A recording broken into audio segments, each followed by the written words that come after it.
If you did it over, how do you think you would record more, or how would you put more emphasis, or is there something you could have done to speed that along?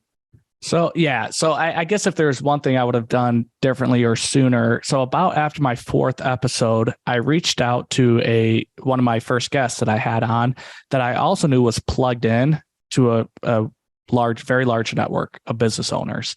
And so I reached out to him, and he's a good friend. He's local here to Arizona. And I said, hey, I'm looking for more people on our podcast. Can I take you out to lunch and I'll credit you $1 for every lead that you give me? Like just joking, right? Just having a good time.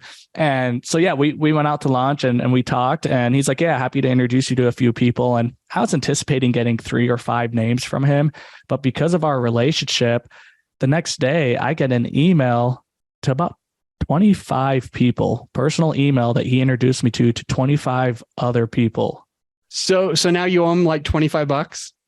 Yeah. I mean, his lunch is probably that anyways. But I mean, that was just my way to get my foot in the door and give something of value. 25 people. I love that. 25 people. I hope that the listener just like says, hey, let me try that.